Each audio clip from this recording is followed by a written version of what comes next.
I kept on making these studios everywhere I went. Like I had a studio at my parents' house and at back in my town, and then I made a studio like in my tiny room of our ski bum house, and I would just stay up there for hours making art. And my roommates, they were encouraging, but they kind of were like, "That weird girl's up there making art."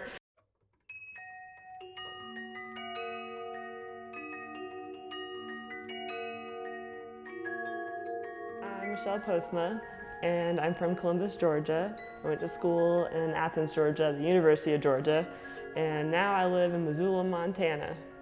Light of my life.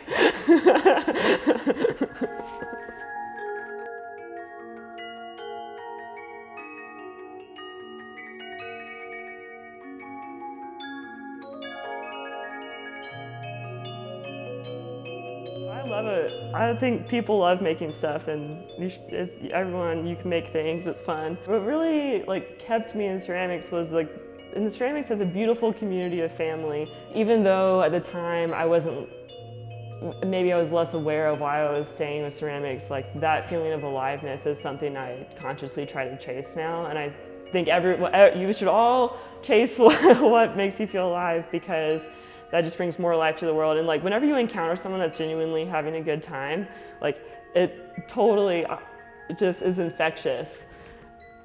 And the more of that, the better.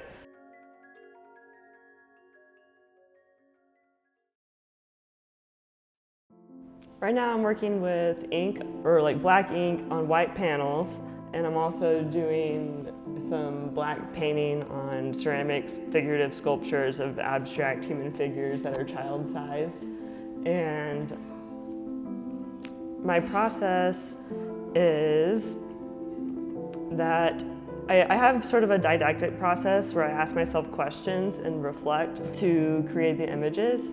And so my favorite time to do that is when I'm swimming, and so I'll be swimming along, and whatever I'm thinking about, I don't know, sometimes it takes longer than other times to kind of get through all the grime in my head.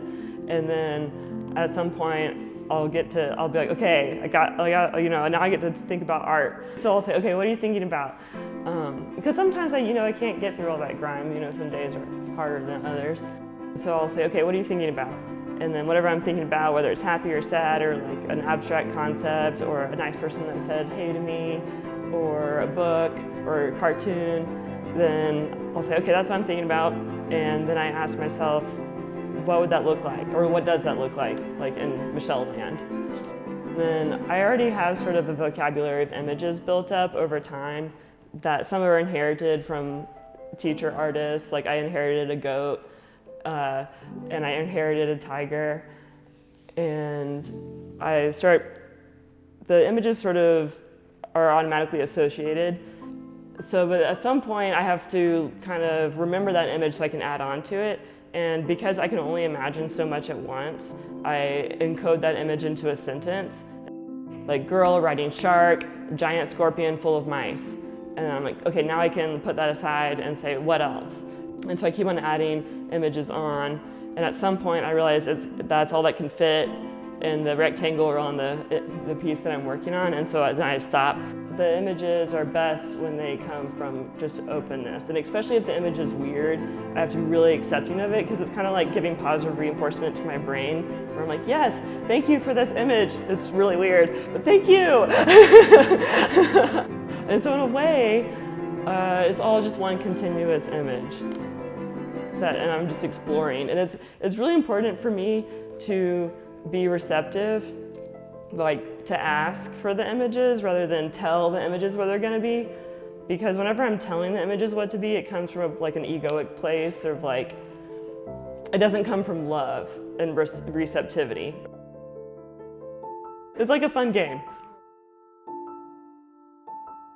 People really inspire me.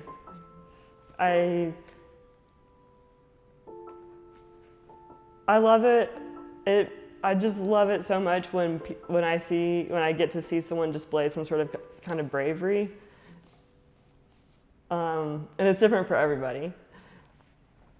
And so even the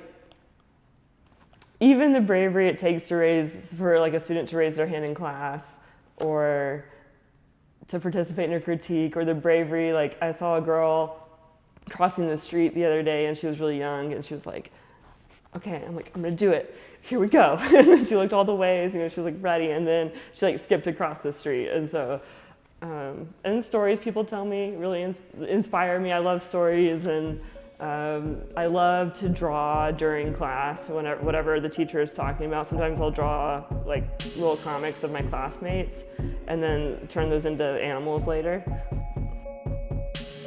So I read this really great thing recently in this book about, in the introduction, it was talking about art and how art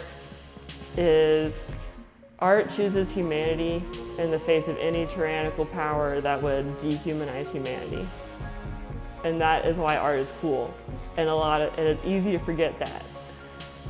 Artists, I think artists are always translating. Like, we're taking everything in and then we amplify the things we think are most important. And it's kind of like reinforcing the neural pathways of the whole world, because you're like repeating kindness or repeating like receptivity or honesty or like these images of smiling faces. You can notice in my images like everybody's smiling, but that when I do my process, like they're not always happy thoughts, right? Like sometimes I have to take something abject and use it for a virtuous purpose. And that's like a long tradition of artists and writers that do that. The idea of like using self-reflection and looking squarely at difficult topics and then like working on yourself, like basically healing yourself so you can heal others, right? And like bring your best self to the world. So that idea is like throughout literature, like it's in Patti Smith and Jean Genet, it's in Buddhism, like, and I mean, try it out, you know? It's really cool.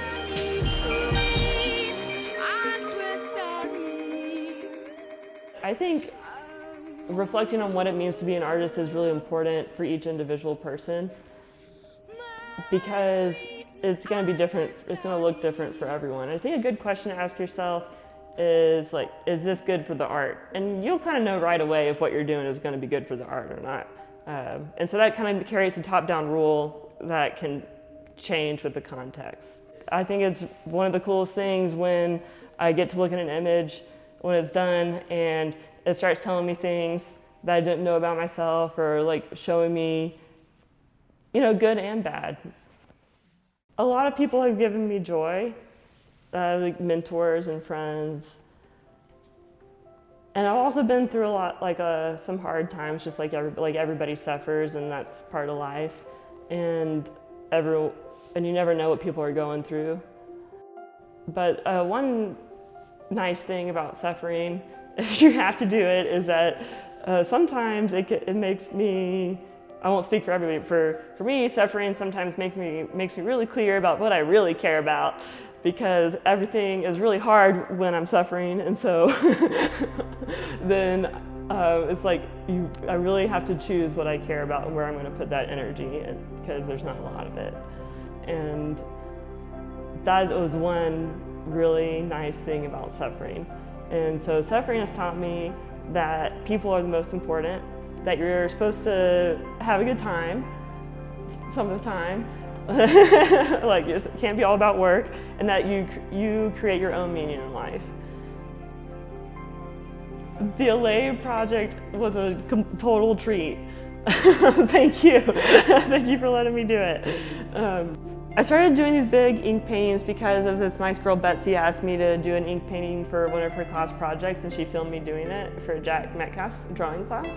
And it was so fun. And I guess Jack saw that painting and then asked me if I would paint his interactive play area back here in the ZAC.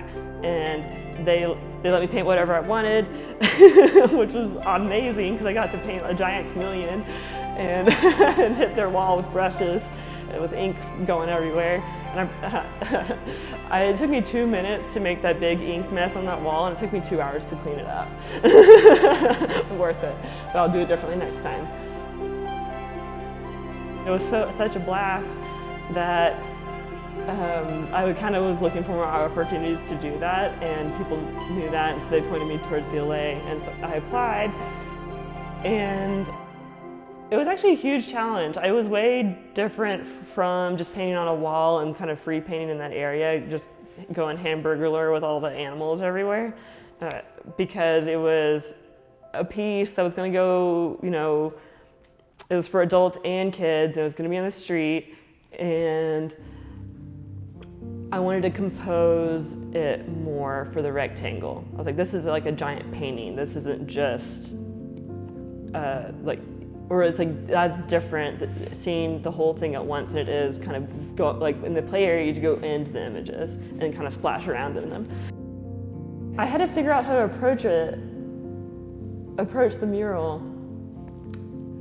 So, and I've been kind of taking these, I'm kind of interested in Buddhism, so I go to the Big Sky Mind and listen to their lectures. So one of the concepts that was being talked about at that time was bodhicitta, which is this kind of open heart mind, which is parallel to what I was talking about the opening to listen for images. And it's kind of like when you go up to someone or you see someone that you haven't seen in a while, and you just, like I say in my head, like, hey, I'm happy to see you. Hey. And just thinking that phrase makes my heart open. Yeah, and that's a good feeling. And so I wanted to give that feeling to everyone. The theme for the mural was emerge. And so I thought about, like, what do I want to be emerging into Missoula to all these wonderful people I've been around. And I wanted to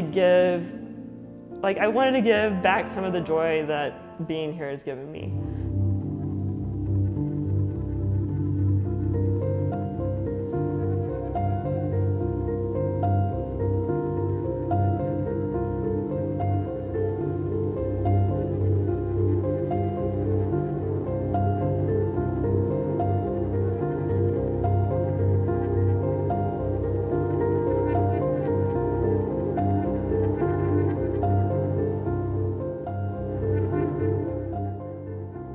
Follow your heart. Corny, true, and hard.